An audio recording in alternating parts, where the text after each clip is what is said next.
Hello everyone, welcome back to your own YouTube channel FP Exam Prep. Here I am once again with the third video of our series 100 most expected errors for CU2 2024. So don't go anywhere, be with me till the last of this video. चलिए शुरू करते हैं अपने next question से। Last video में जो कि हमारा सेकंड पार्ट था उसमें हमने 25th क्वेश्चन सॉल्व कर लिए थे। 25 तक हमने क्वेश्चंस को सॉल्व किया और 25 हमने कम से कम हमने कॉन्सेप्ट्स भी समझे। तो अभी जो हमारा थर्ड वीडियो उसमें हम 26 क्वेश्चन से करेंगे और डिफरेंट टाइप के हम यहां पर कॉन्सेप्ट समझने वाले हैं। ठीक है, चलिए शुरू करते हैं। 26 क्वेश्चन हमारा देखिए क्या है। June was upset at him saying that India's millennial population confronts fewer incidents of domestic violence than Russia's. So she left the apartment with her sister in anger. अब देखिए क्वेश्चन आपको बहुत बड़ा लग रहा है, ठीक है। इतने बड़े क्वेश्चन को देख के ही बच्चा घबरा जाता है कि यार इतने बड़े क्वेश्चन में एरर कैसे निकालेंगे।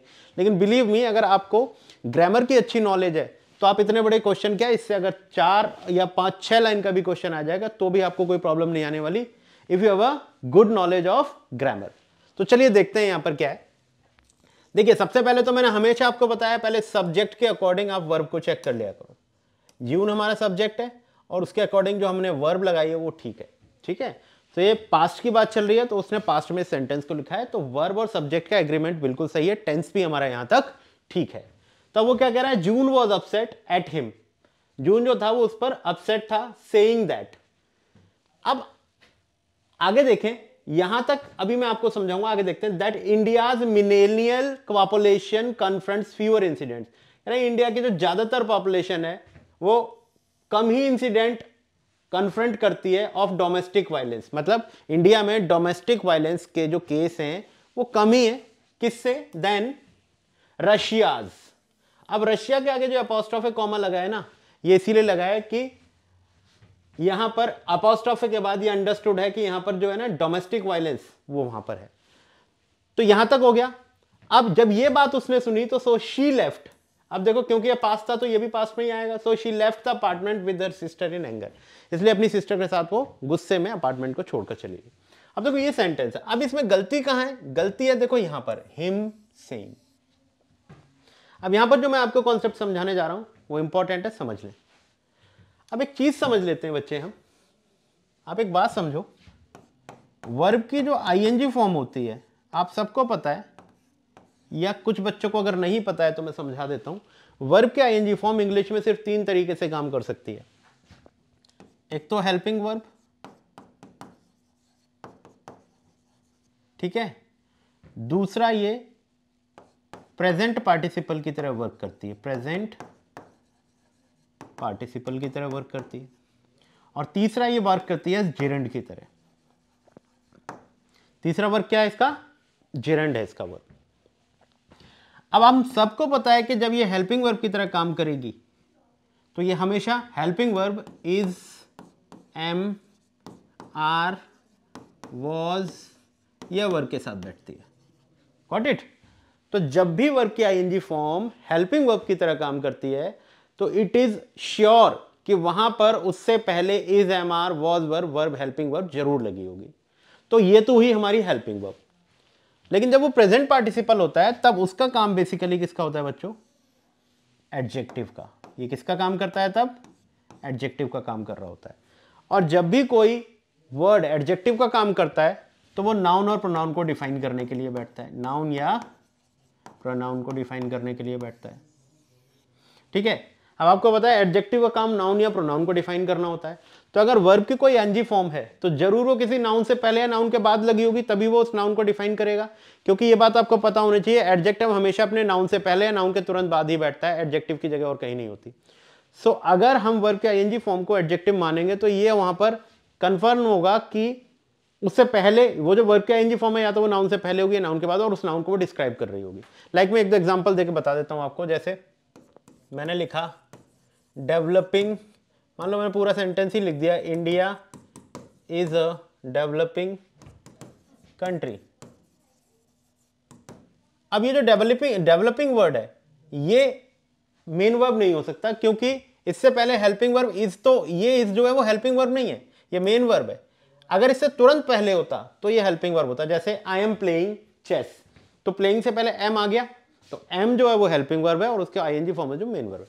तो इसमें तो ऐसा नहीं है, लेकिन तुम ध्यान से देखो डेवलपिंग वर्ब जो है ना कंट्री को डिफाइन कर रहा है, तो ये क्या हुआ प्रेजेंट पार्टिसिपल, इसका मतलब ये एडजेक्टिव है। ठीक है, तो एडजेक्टिव का काम किसी भी आईएनजी फॉर्म का किसी नाउन से पहले बैठकर उसको क्या करना होता है, डिस्क्राइब करना होता है। बात करते हैं जिरंड फॉर्म की। जिरंड फॉर्म अपने आप में ही क्या होता है, नाउन या प्रोनाउन। जिरंड फॉर्म अपने आप में ही क्या होता है, नाउन या प्रोनाउन। यानी कि मतलब कोई भी वर्ब का आईएनजी फॉर्म जब सब्जेक्ट या ऑब्जेक्ट की तरह वर्क करती है तब हम उसको जिरंड फॉर्म कहते हैं। फॉर एग्जांपल अगर मैं आपको दूं,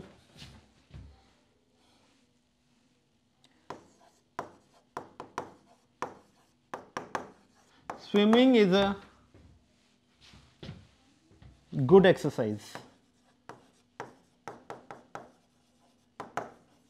अब आप ध्यान से देखो, यहां पर ये जो वर्ड मैंने स्विमिंग लिखा है यही इस सेंटेंस का सब्जेक्ट है। भाई यहां पर बात किसकी हो रही है, स्विमिंग की हो रही है, और यही इस सेंटेंस का सब्जेक्ट भी है। अगर ये इस सेंटेंस का सब्जेक्ट है तो इसका मतलब है ये यहां पर नाउन की तरह काम कर रहा है, क्योंकि सब्जेक्ट या ऑब्जेक्ट आपका जो सेंटेंस में होते हैं अगर वो वर्ब के आईएनजी फॉर्म में हो तो फिर वो जिरंड होते हैं। अब स्विमिंग हमारा आईएनजी फॉर्म में तो है, वर्ब तो है, लेकिन काम ये किसका कर रहा है, ये काम कर रहा है सब्जेक्ट का, और ये नाउन हो गया। अब अगर ये नाउन है तो इसे जिरंड फॉर्म मानना पड़ेगा। तो जब भी किसी सेंटेंस में वर्ब के आईएनजी फॉर्म किसी सेंटेंस का ऑब्जेक्ट या किसी वर्ब का या प्रीपोजिशन का ऑब्जेक्ट हो तो फिर वो जिरंड फॉर्म होता है। अब आपको एक बात समझनी है, किसी भी नाउन से पहले अगर आपको कुछ रखना हो तो क्या क्या रख सकते हो आप। किसी नाउन से पहले एडजेक्टिव रख सकते हो, ठीक है। अगर वो नाउन किसका काम कर रहा है, ऑब्जेक्ट का, तो उससे पहले प्रीपोजिशन भी आ सकती है। अगर वो नाउन किसी वर्ब के ऑब्जेक्ट का काम कर रहा है तो वर्ब भी आ सकती है, ठीक है। अगर वो नाउन किसी सेंटेंस का सब्जेक्ट है और उससे पहले कोई सेंटेंस है तो उससे पहले कंजंक्शन भी आ सकता है। यानी कि मतलब अगर ये नाउन के आगे कोई सेंटेंस लिखा है और उस नाउन से पहले भी कोई सेंटेंस लिखा है तो इस नाउन से पहले कंजंक्शन आ जाएगा दोनों सेंटेंस को जोड़ने के लिए। तो किसी भी नाउन से पहले हमारे पास कुछ लिमिटेड वर्ड्स होते हैं जो लिखे जा सकते हैं। तो एडजेक्टिव आ सकता है, प्रीपोजिशन आ सकती है, वर्ब आ सकता है, कंजंक्शन आ सकता है। इसके अलावा नाउन से पहले आप कोई भी पार्ट ऑफ स्पीच नहीं लिख सकते। एग्जाम्पल देखो, अगर मैं नाउन से पहले नाउन लिख दूं तो क्या सही होगा? आप कहोगे सर नाउन से पहले नाउन कैसे आ जाएगा, दो नाउन एक साथ कैसे आ सकते हैं? दो नाउन को लिखना पड़ेगा तो बीच में कोई ना कोई कंजंक्शन देना पड़ेगा, नहीं तो बीच में कोई प्रीपोजिशन देनी पड़ेगी, नहीं तो ये दो नाउन आ नहीं सकते। तो नाउन से पहले नाउन नहीं आ सकता। अगर मैं नाउन से पहले प्रोनाउन लिख दूं तो तुम कहोगे सर फिर वही बात कर रहे हो आप कि भाई नाउन की ही जगह पे तो प्रोनाउन लिखा जाता है। तो आपने नाउन लिखा या प्रोनाउन लिखा, दोनों सेम बात है, तो नाउन से पहले तो प्रोनाउन भी नहीं आ सकता, तो ये भी नहीं हो सकता। भाई नाउन से पहले एडवर्ब आ सकता है? आप कहोगे नहीं सर नाउन से पहले एडवर्ब कैसे आ जाएगा? भाई नाउन को डिस्क्राइब थोड़ी करता है एडवर्ब, एडवर्ब तो किसी वर्ब को, किसी एडजेक्टिव को या किसी खुद के एडवर्ब को डिस्क्राइब करता है। तो नाउन को पहले लिखोगे तो नाउन से पहले एडवर्ब लिखोगे तो एडवर्ब तो कभी डिस्क्राइब करेगा नहीं। तो इसका मतलब है नाउन से पहले नाउन नहीं आ सकता, प्रोनाउन नहीं आ सकता, एडवर्ब नहीं आ सकता। Got it? अगर ये बात तुम्हारी समझ में आ गई है तो इधर आ जाओ। अब ये जो सेइंग वर्ड है इसको हमें बस ये चेक करना है कि सेइंग यहां पर वर्ब है, सेइंग यहां पर प्रेजेंट पार्टिसिपल है, या फिर सेइंग यहां पर जेरेंड फॉर्म है। अगर हमें यह बात पता लग जाती है तो हम इसका एरर निकाल लेंगे। देखो सेइंग यहां पर मेन वर्ब तो हो नहीं सकती, क्योंकि मैंने अभी आपको समझाया कि सेइंग से पहले अगर is am are was were होगा तो ही वो क्या होगी, मेन वर्ब होगी। लेकिन तुम ध्यान से देख लो, इससे पहले is am are was were नहीं है। अब तुम कहो सर ये वॉज तो है, तो ये वॉज अपसेट के लिए लगा है, इस सेइंग से पहले होना चाहिए, क्योंकि हेल्पिंग वर्ब तो तुरंत मेन वर्ब से पहले होती है ना। तो इस सेइंग के लिए वॉज तो नहीं लगा, तो इसका मतलब ये वर्ब नहीं है। Got it? अच्छा चलो हम मानते हैं कि ये एडजेक्टिव है, किसी नाउन को डिस्क्राइब कर रहा होगा। तो खुद ही चेक करो क्या यहां पर सेइंग किसी नाउन प्रोनाउन को डिस्क्राइब करता हुआ दिखाई दे रहा है? इसके आगे कोई नाउन लगा है, इसके पीछे कोई नाउन लगा है? नहीं लगा। इसका मतलब है प्रेजेंट पार्टिसिपल भी नहीं है बच्चों। अब ये बात समझ में आ जाती है कि अगर ये बचा तो सिर्फ जिरंड फॉर्म बचा, ठीक है। अगर ये जिरंड फॉर्म बचा है तो आप समझ लेते हैं कि जिरंड फॉर्म से पहले क्या लिखा है इसने, हिम। अब हिम भी अपने आप में क्या है, प्रोनाउन, और सेइंग भी अपने आप में नाउन है। तो नाउन से पहले तो प्रोनाउन कभी आ ही नहीं सकते। बात समझ में आ रही है? तो यहां पर ही एरर है बच्चों, यहां पर ही एरर है। He was upset. अब ये जो प्रोनाउन है वो किसका ऑब्जेक्ट बन गया, एट का। अब हमें मालूम है प्रीपोजिशन का सिर्फ एक ही ऑब्जेक्ट होता है, दो दो तो ऑब्जेक्ट हो नहीं सकते। अब तुमने हिम को तो इसका ऑब्जेक्ट बना दिया, सेइंग को कैसे इसका ऑब्जेक्ट बना लोगे आप? या तो हिम को बनाओ या सेइंग के बनाओ। सेइंग के बनाओगे तो हिम कहां जाएगा, और हिम को बनाओगे तो सेइंग किसका ऑब्जेक्ट है यहां पर? तो या तो मैं एट हिम और यहां पर भी प्रीपोजिशन दूं, तो अपनी मर्जी से तो प्रीपोजिशन दे नहीं सकते। तो हम काम एक ऐसा करें कि ये दोनों ही मिलके इस एट वर्ब का ऑब्जेक्ट बन जाए। तो जिरंड से पहले या नाउन से पहले हम क्या क्या चीजें लिख सकते हैं? या तो एडजेक्टिव या प्रेपोजिशन या वर्ब या कंजंक्शन। तो हम यहां पर देख लें कि इससे पहले तो प्रेपोजिशन आ ही नहीं सकती, क्योंकि इससे पहले प्रेपोजिशन लगने का कोई सेंस ही नहीं बनेगा, तो प्रेपोजिशन नहीं आ सकती। वर्ब लगाओगे तो वर्ब का कोई मतलब ही नहीं है, वर्ब होगी तो फिर उसका सब्जेक्ट लाना पड़ेगा, सब्जेक्ट की जरूरत नहीं है यहां पर, सब्जेक्ट तो ऑलरेडी वॉज का है ये, तो इसका सब्जेक्ट कहां से लाओगे? अच्छा, कंजंक्शन तुम लगा नहीं सकते क्योंकि दो सेंटेंस को जोड़ता है। बात क्या बची? एडजेक्टिव। तो अब क्या हम इस हिम को एडजेक्टिव फॉर्म में ला सकते हैं? बिल्कुल ला सकते हैं। आपको पता है हिम का पॉजेसिव एडजेक्टिव क्या होता है? देखो, ही हमारा सब्जेक्टिव केस होता है, इसका ऑब्जेक्टिव केस हिम होता है, अब इसी का पॉजेसिव केस होता है हिज, और रिफ्लेक्सिव केस होता है हिमसेल्फ। तो ये जो हिज होता है ये एडजेक्टिव ही तो होता है, क्योंकि आपको मालूम है हिज के बाद आपको नाउन देना पड़ेगा कोई ना कोई, हिज व्हाट, है ना? तो ये जो सेइंग है ना, इस एडवर्ब का ऑब्जेक्ट बना दो, इस सेइंग को डिस्क्राइब करने के लिए इसे हिज बना दो, तो ये ठीक हो जाएगा। कैसे हो जाएगा? June was upset at his saying. June जो थी अपसेट थी किससे? हिम से नहीं, उसके कहने से, तो ये हिज सेइंग हो जाएगा। तभी जाकर ये जो हमारा कॉन्सेप्ट है, वो जो हमारा सेंटेंस है ग्रामेटिकली करेक्ट हो पाएगा। मुझे मालूम है ये बात अभी भी आपके दिमाग में या भेजे में घुसी नहीं होगी, मतलब इसको पचा नहीं पा रहे होगे आप, तो एक आध एग्जांपल देकर और समझाता हूं मैं आपको। Excuse me understanding you wrong. अब इधर आ जाओ, excuse me understanding you wrong. अब तुम कहोगे सर ये तो गलत है, excuse me for understanding you wrong लिखो, तब जाकर ठीक होगा। या फिर मैं फॉर ना लिखूं,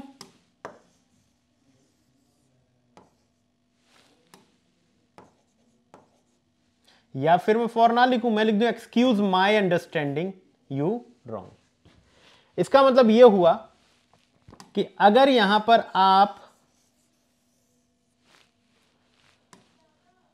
मी लिखते हो और यहां अंडरस्टैंडिंग लिखते हो,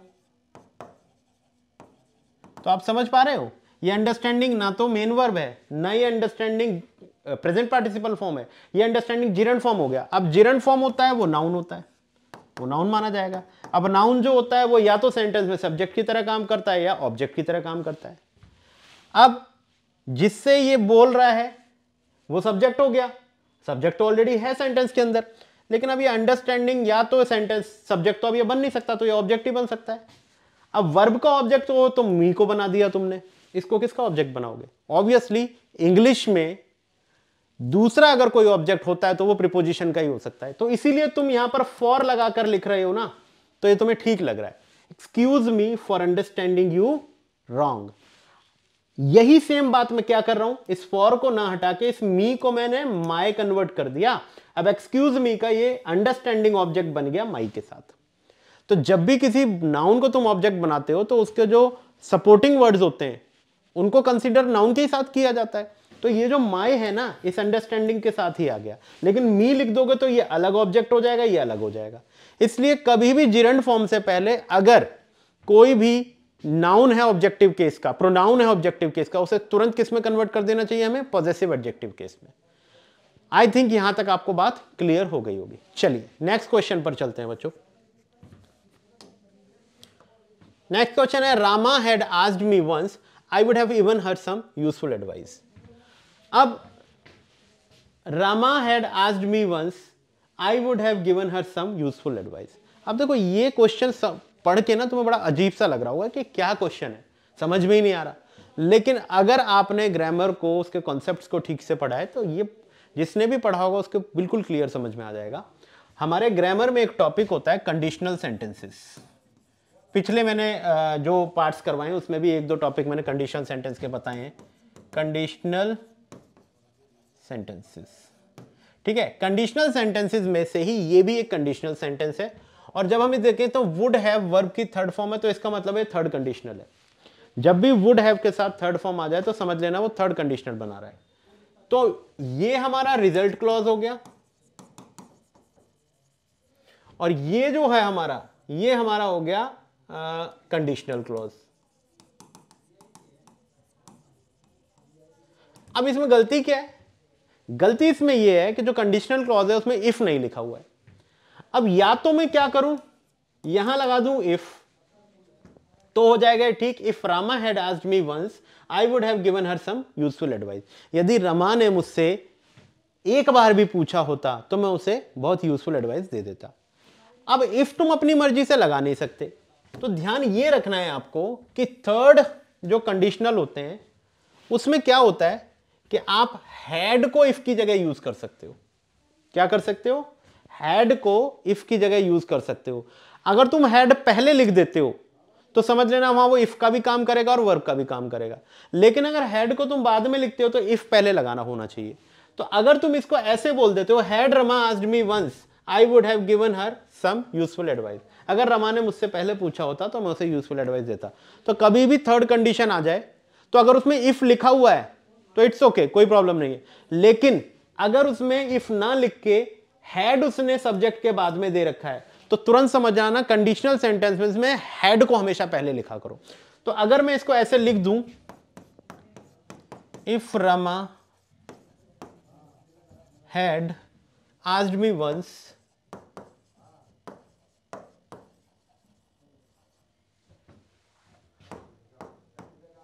I would have given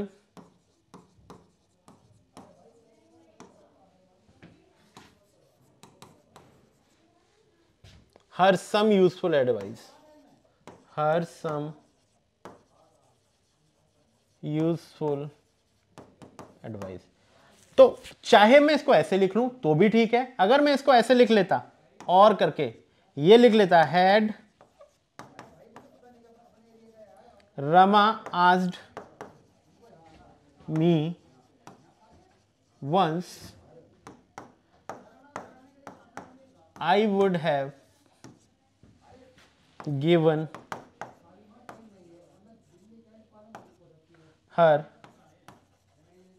some useful advice। तो चाहे तुम इसे ऐसे लिख लो चाहे तुम इसे ऐसे लिख लो, ये दोनों ही तरीके ठीक हैं। बट ध्यान ये रखना है कि अगर इफ नहीं दिया होता है, हैड हमेशा सब्जेक्ट से पहले होना चाहिए क्योंकि इनवर्स फॉर्म होती है। तो थर्ड कंडीशनल में इनवर्स फॉर्म को यूज किया जाता है। तो बात समझ में आ गई। तो यहां गलती क्या है, हैड को पहले लिखना चाहिए, तो ये गलत हो गया, यहां पर ऑप्शन हमारा गलत है। चलिए समझ में आया होगा। नेक्स्ट देखते हैं। The world is at a crucially phase in its fight against the virus. अब यहां पर क्या समझना है आपको, ये हमारे सीक्वेंस का एरर है। सीक्वेंस कौन सा? आपको पिछली क्लास में भी मैंने एक सीक्वेंस बताया कि नाउन से पहले हमेशा क्या आता है, एडजेक्टिव, क्योंकि वो किसको डिफाइन करता है, नाउन को। और जब एडजेक्टिव को डिफाइन करना होता है तो एडवर्ब आता है। तो एडवर्ब किसको डिफाइन करता है, एडजेक्टिव को। अगर एडवर्ब को डिफाइन करवाना है तो वो सिर्फ एडवर्ब ही कर सकते हैं, तो वो एडवर्ब को डिफाइन करता है। तो ये सीक्वेंस होता है कि नाउन से पहले एडजेक्टिव, एडजेक्टिव से पहले एडवर्ब, और एडवर्ब से भी पहले अगर कुछ आएगा तो एडवर्ब ही आएगा। Got it. अब यहां पर अगर हम ध्यान से देखें, द वर्ल्ड हमारा क्या है, सब्जेक्ट, इज हमारा वर्ब है, और एट अ क्रूशियली फेस ये हमारा कॉम्प्लीमेंट हो गया, या इसको मैं बोलूं कॉम्प्लीमेंट ही हो गया। इज एम आर के साथ कॉम्प्लीमेंट ही होता है। अब यहां पर ये जो फेस है ये नाउन है। अब नाउन से पहले क्या होना चाहिए, एडजेक्टिव होना चाहिए।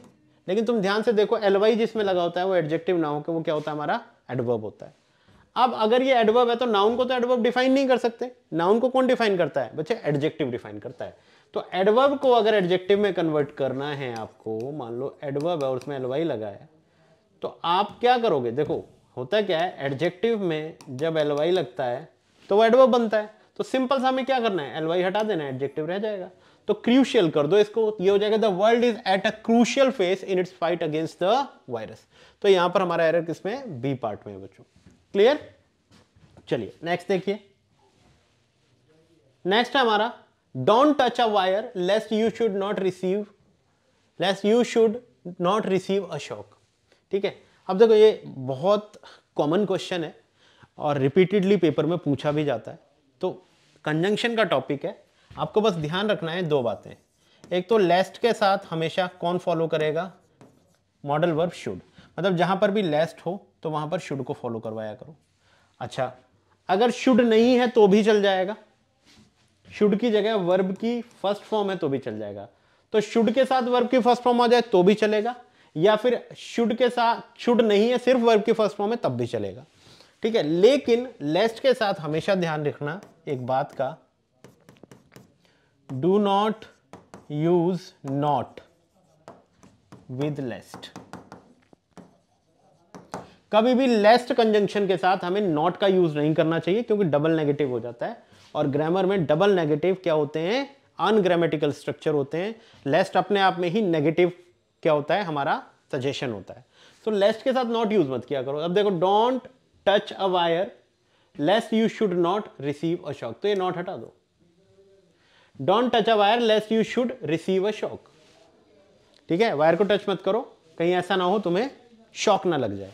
तो लेस्ट के साथ हमेशा ध्यान रखना दो बात, लेस्ट के बाद एक तो हमेशा शुड फॉलो करो, ठीक है, और दूसरी बात लेस्ट के बाद वाले सेंटेंस में नेगेटिव फॉर्म नहीं होनी चाहिए, हमेशा पॉजिटिव फॉर्म होनी चाहिए, क्योंकि नेगेटिव वो अपने आप में है। What it. चलिए नेक्स्ट क्वेश्चन पे आते हैं बच्चों। नेक्स्ट क्वेश्चन है हमारा, he is originally from Republic of Ireland and has come here for a change. देखिए बहुत सिंपल सा क्वेश्चन है, बट बच्चे इसको नहीं कर पाते। मैं बता देता हूं आपको, यहाँ पे जो एरर है वो हमारा फर्स्ट पार्ट में ही है। एक्चुअल में रिपब्लिक से पहले द आना चाहिए, ठीक है। तो अब आप समझ लो यहां पर ऐसा हुआ क्यों। यहां पर ऐसा इसलिए हुआ क्योंकि आपको समझना है कि कंट्रीज नेम के साथ नॉर्मली तो कभी भी आर्टिकल द का यूज नहीं करते हम। आर्टिकल द का यूज कंट्री के नेम के साथ कभी नहीं किया जाता है। लेकिन कुछ तीन ऐसी बातें होती हैं जहां पर आपको कंट्री के नेम के साथ हमें क्या करना चाहिए, आर्टिकल का यूज करना चाहिए। नॉर्मली मैं कभी नहीं कहूंगा द इंडिया, ठीक है। तीन बातें क्या होती हैं, पहली, या तो वो यूनियन कंट्रीज हों, union countries like UAE, UK, USSR, US, इस तरीके की कंट्री हो जिसमें यूनाइटेड वर्ड आता हो, तो उनके साथ द हमेशा लगना चाहिए। दूसरा क्या, प्लूरल नेम, अगर किसी कंट्री का नाम प्लूरल फॉर्म में है तो भी द लगाओ, जैसे सेशल्स, ठीक है, एक कंट्री है सेशल्स, वो प्लूरल है, द सेशल्स बोलते हैं। जैसे दूसरा एक और न्यूजीलैंड हो गया, और आपका वेस्ट इंडीज। तो जो हमारे प्लूरल नेम्स होते हैं ना, बेसिकली बहुत सारे कंट्रीज के प्लूरल नेम है, उनके साथ द लगाया करो। तीसरा जो वजह होता है वो होता है Republic with words like Republic, kingdom, Islamic state, ठीक है। इस तरीके के नाम अगर किसी भी कंट्री के साथ लिखे हों और उसके बाद ऑफ करके कंट्री नेम लिखा हो, तो होता क्या है कि ये रिपब्लिक और ये किंगडम और ये इस्लामिक स्टेट जो हमने लिखा हुआ है, ये बेसिकली क्या होता है, ये बेसिकली हमारे ऐसे वर्ड होते हैं, ये एक तरीके से कॉमन नाउन होते हैं। जब ये कॉमन नाउन होते हैं तो रिपब्लिक तो पूरे वर्ल्ड में एक इंडिया ही थोड़ी है, एक चाइना ही थोड़ी है, there are so many republic countries. तो अगर मैं सिर्फ रिपब्लिक बोलूंगा तो हमें नहीं पता मैं किस रिपब्लिक की बात कर रहा हूं, तो रिपब्लिक हुआ इंडेफिनिट, तो वहां दा नहीं लगेगा। लेकिन जैसे ही आप ये बोल दोगे रिपब्लिक ऑफ इंडिया, तो हमें पता लग गया ये रिपब्लिक इंडिया का है, तो रिपब्लिक वहां क्या हो जाता है, डेफिनेट हो जाता है। तो बेसिकली होता क्या है कि ऑफ के साथ जब ये कंट्री नेम जुड़ता है तो ये क्या करता है, ये डिस्क्रिप्शन का काम करता है इन वर्ड के। जब ये डिस्क्रिप्शन का काम करेगा तो जब भी किसी वर्ड को डिस्क्राइब करोगे तो द लगाना पड़ेगा। तो इसलिए इन वर्ड के बाद जो ऑफ कंट्री नेम लिखा है तो इन वर्ड के साथ हमें द लगाना पड़ता है। तो यही रीजन यहां पर है। रिपब्लिक, अगर सिर्फ रिपब्लिक होता तो हम कुछ नहीं लिख सकते थे, या ए रिपब्लिक लिखना पड़ता, लेकिन ऑफ आयरलैंड लिख दिया तो ये डिफाइन हो गया, तो यहां पर द लगाना पड़ेगा आपको। तो यहां पर जो एरर है हमारे किसका है, डेफिनेट आर्टिकल द का है। आई थिंक आपको ये बात क्लियर हो गई होगी। चलिए नेक्स्ट क्वेश्चन पे चलते हैं बच्चों। नेक्स्ट है she faces the puzzling dilemma for disobeying her father और losing the man she loves. देखो पार्ट सी में एरर है आपका। अब समझो क्या एरर है। ये बेसिकली नाउन का एरर होता है। डायलेमा जो होता है ना वो खुद ही क्या होता है, एक पजलिंग सिचुएशन होती है। जब आप किसी डायलेमा में होते हो तो you are not able to understand what to do. तुम ये समझ में ही नहीं आ रहा होता है कि क्या किया जाए। तो डायलेमा का खुद का ही मतलब you are in puzzle situation. So कभी भी डायलेमा वर्ड कभी लिखा हो तो उससे पहले पजलिंग वर्ड का यूज नहीं कर सकते आप। ये क्या होता है, रिडंडेंट होता है, इसकी यूज नहीं होता, इसकी जरूरत नहीं है। डायलेमा अपने आप में ही पजलिंग सिचुएशन होती है। तो दैट इज वाई यहां पर पजलिंग में गलती है। पजलिंग हटा दो, सीधा लिख दो she faces the dilemma of disobeying her father और losing the man she loves. Got it. तो इसके साथ डायलेमा के साथ पजलिंग यूज मत किया करो वर्ड। नेक्स्ट है we discussed about the problem so thoroughly on the eve of the examination that I found it very easy to work it out. ठीक है, अब ध्यान से समझना है। हमारा एरर जो है पहले वाले में, और एरर क्या है समझ लो, ये बहुत इंपॉर्टेंट है। इंग्लिश में जो वर्ब होती है ना दो तरीके की होती है, एक ट्रांजिटिव और एक होती है बच्चों इंट्रांजिटिव। सो आपको ये हमेशा ध्यान रखना है कि ट्रांजिटिव वर्ब के तुरंत बाद उनके ऑब्जेक्ट आते हैं और इंट्रांजिटिव वर्ब के अपने ऑब्जेक्ट नहीं होते, इसलिए उनके बाद प्रीपोजिशन आती है और फिर जो भी लिखा जाता है प्रीपोजिशन का ऑब्जेक्ट माना जाता है। ठीक है, सो बेसिकली आपको ध्यान रखना है कि इंट्रांजिटिव वर्ब के अपने डायरेक्ट ऑब्जेक्ट कभी नहीं होते। अगर उसके बाद ऑब्जेक्ट होगा तो हमेशा किसका होगा, प्रीपोजिशन का होगा। लेकिन ट्रांजिटिव वर्ब के हमेशा अपने डायरेक्ट ऑब्जेक्ट होते हैं और उनके बीच में अगर तुमने प्रीपोजिशन लगा दी तो वो गलत हो जाता है, क्योंकि वो ऑब्जेक्ट प्रीपोजिशन का ना होकर अपनी वर्ब का होता है। जैसे मैं एक एग्जांपल बोलूं, he killed to the snake, तो आप कहोगे सर ये क्या लिख रहे हो आप, टू लिखाने की जरूरत ही नहीं है। तो यही रीजन है कि यहां टू क्यों नहीं लग सकता, क्योंकि ये स्नेक जो है ना टू वर्ब का ऑब्जेक्ट ना होके किल्ड वर्ब का ऑब्जेक्ट है। तो टू क्यों लगाना हमें यहां पर, he killed the snake, he killed what. तो यानी कि मतलब ट्रांजिटिव वर्ब के बाद जब उसके ऑब्जेक्ट लिखे जाते हैं तो वो बिना प्रीपोजिशन के लिखे जाते हैं उसके बाद। लेकिन अगर मैं इसी को लिखूं ही डाइड द एक्सीडेंट, तो तुम कहोगे सर ये क्या लिख रहे हो आप, he died in the accident लिखो ना। तो अब ये ऐसा क्यों हुआ, क्योंकि डाइड वर्ब है इंट्रांजिटिव। ये सेंटेंस यहीं खत्म किया जा सकता है, इसको आगे ऑब्जेक्ट की नीड ही नहीं है। लेकिन अगर तुमने एक्सीडेंट लिखा और उसके बीच में प्रीपोजिशन नहीं लिखी तो ये इसका डायरेक्ट ऑब्जेक्ट बन गया। अब ये इसका डायरेक्ट ऑब्जेक्ट हो नहीं सकता, तो ये किसका होना चाहिए, प्रीपोजिशन, इसलिए इसके बीच में प्रीपोजिशन आ गई। तो ये कॉन्सेप्ट भी ट्रांजिटिव इंट्रांजिटिव वर्ब को लेकर ही है। अब अगर मैं तुमसे पूछूं डिस्कस्ड यहां ट्रांजिटिव है इंट्रांजिटिव, तो तुम कहोगे सर डिस्कस्ड के बाद तो वो चीज डायरेक्ट आनी चाहिए जो डिस्कस की गई है ना। ही डिस्कस्ड व्हाट, तो उसने क्या प्रॉब्लम को डिस्कस किया। तो अबाउट लिखने की हमें क्या जरूरत है, ही डिस्कस्ड द प्रॉब्लम, अबाउट क्यों लिख रहे हो यहां पर। तो बेसिकली डिस्कस्ड जो होती है वो हमारी क्या होती है, ट्रांजिटिव वर्ब होती है, और ट्रांजिटिव वर्ब के बाद लिखे गए ऑब्जेक्ट उसके तुरंत बाद लिखे जाने चाहिए, उनके बीच में प्रीपोजिशन नहीं लिखी जानी चाहिए। अब ऐसे बहुत से वर्ड होते हैं जहां पर आप कंफ्यूज करता है वो आपको। भाई मान लो मैंने लिखा ही ऑर्डर्ड, अब अगर इसके बाद तुम्हें लगता है कि ही ऑर्डर्ड व्हाट, इसके तुरंत बाद व्हाट का आंसर आ रहा है, तो ऑब्वियसली उसका डायरेक्ट ऑब्जेक्ट लिखना है। अगर मैं लिखूं he ordered for 2 cold drinks, तो ये पढ़ने में तुम्हें बड़ा ठीक लग रहा है, लेकिन लिखने की जरूरत क्या है इसको भाई। He ordered 2 cold drinks, he demanded what, his money. अब मैं लिख दूं ही डिमांडेड फॉर हिज मनी, तो तुम कहोगे सर फॉर की जरूरत ही नहीं है। तो बिकॉज ये ट्रांजिटिव वर्ब है और उनके ऑब्जेक्ट उनके साथ डायरेक्ट आने चाहिए। तो बेसिकली डिस्कस्ड भी हमारी ट्रांजिटिव वर्ब होती है, उसके साथ अबाउट नहीं लिखा जाना चाहिए। तो हो जाएगा we discussed the problem so thoroughly. Got it. चलिए नेक्स्ट क्वेश्चन पे आते हैं बच्चों। नेक्स्ट क्वेश्चन है an Indian ship laden with merchandise got drowned in the Pacific ocean.